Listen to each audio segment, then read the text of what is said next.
Hello and welcome back to the channel. As you see by the title, this is going to be a Q&A. I'm just going to go through all the most commonly asked questions I get as a full-time reseller. Starting off with probably the most annoying question I get, and probably what every other reseller gets on social media. Do I pay tax? Yes, I pay tax. This is my full-time job. I pay tax just like every other self-employed person in the country, okay? People seem to think because you're a reseller, I'm just never paying tax. That is very wrong.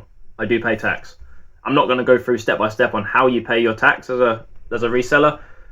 We'll save that for another day if I can be bothered to do that. Now, a common question I get, which sites do I sell on? I personally use eBay, Depop and Vinted. eBay and Vinted are at the top. Depop's at the bottom at the moment. Depop's struggling to keep up at the moment.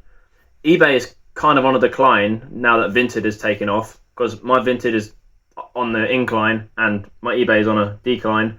So they're competing, but if they're competing, I'm still making money on both, so it doesn't really matter. But if you only want to sell on one platform, that's perfectly fine. I like to cross list to try and maximize, with the amount of sales I get. If I list the same item on 3 platforms, I have 3 chances of selling it.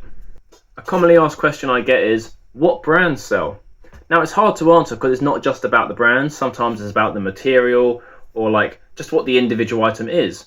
For example, I say Nike might be a good brand, but that does not mean I'm going to go pick up every single thing that's Nike, because at the moment, Nike t-shirts, plain t-shirts, they're just flooded all over eBay. So I've never picked them up because they're just such slow sellers and they don't sell for much.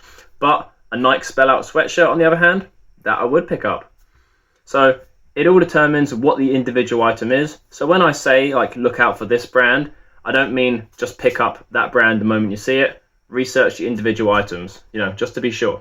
Where do I get my stock? That's another question I always get. Now, you can source from all different places, depending on what time of year it is as well, depends on where I'm sourcing from. Because obviously, during the summer, boot fairs are my favourite. Boot fairs will always be the favourite. Charity shops are the most consistent though, because charity shops are open all year round. So charity shops, I'm going every week. I'm going to dozens and dozens and dozens of charity shops every week. There's also places like jumble sales. They occasionally pop up. There's kilo sales I occasionally get from. And then there's wholesale. I order in bundles of clothes from wholesalers. I've also picked up some stuff off Facebook Marketplace or Gumtree. If you can find stuff like that close to you that you can just go pick up and then whack on eBay, that's also a good way to source stock.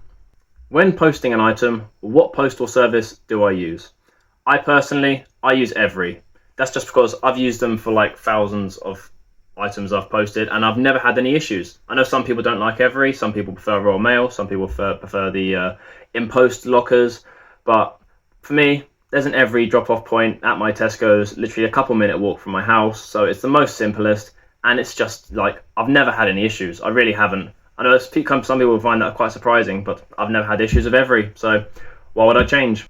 Now, a question that I get from a lot of new resellers is, where do you check what things sell for? And the number one place is eBay sold section. Type in on eBay whatever you're looking for. Let's say, for example, a Carhartt sweatshirt. Type in Carhartt sweatshirt on eBay. Click the filter button in the top right corner. Scroll down to the sold. Click that. And then it will show you all the solds from the last 3 months of that item.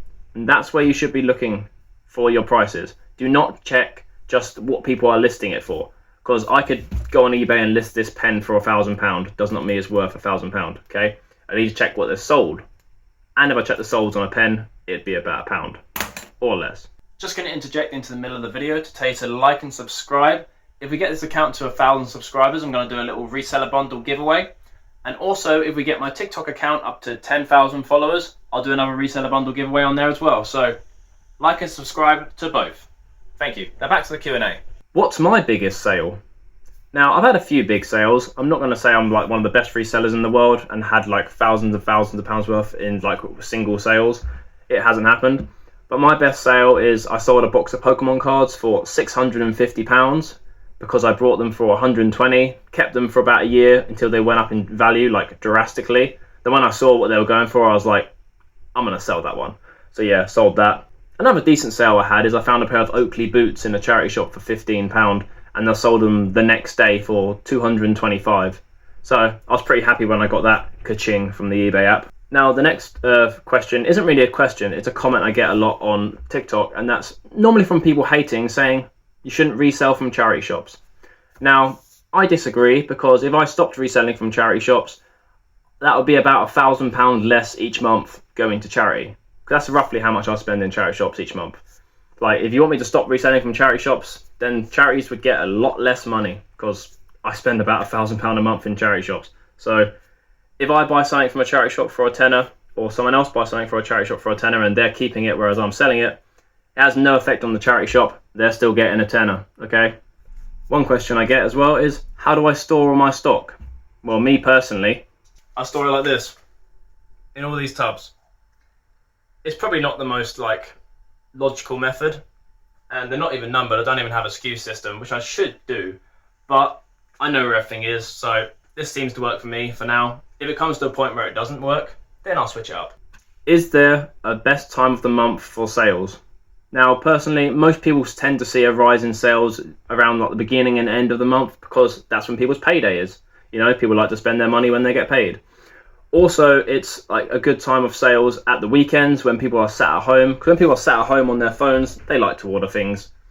And during the week, it's normally after work times. So when people are sat at home eating dinner, or on their sofa at 6 p.m, then you might get some more sales in the evening. But normally it's weekends and end of the month and beginning of the month that you get the most sales.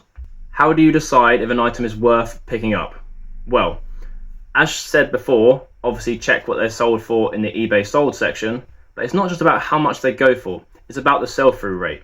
So if you, for example, we said before, a Carhartt sweatshirt, if you type in Carhartt sweatshirt on eBay, look how many are currently listed, it might say, for example, 500.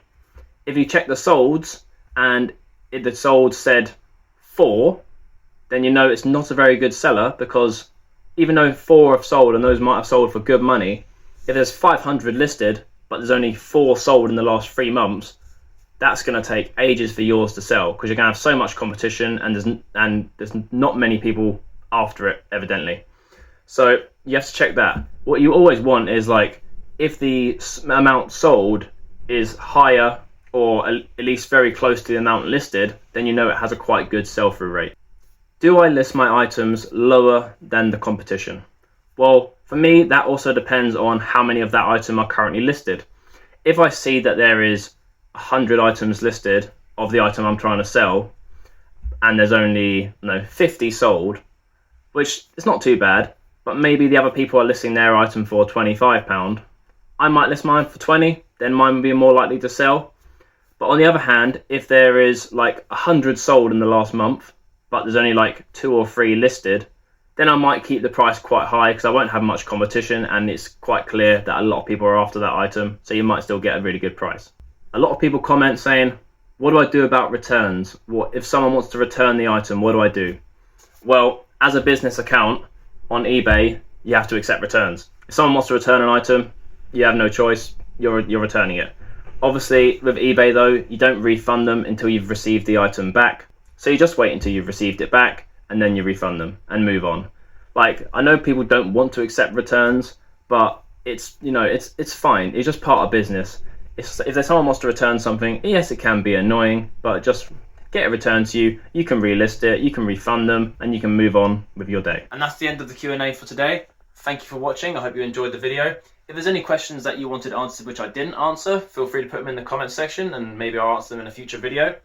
But for now, like, subscribe, all that classic YouTube stuff, and I'll see you on the next one.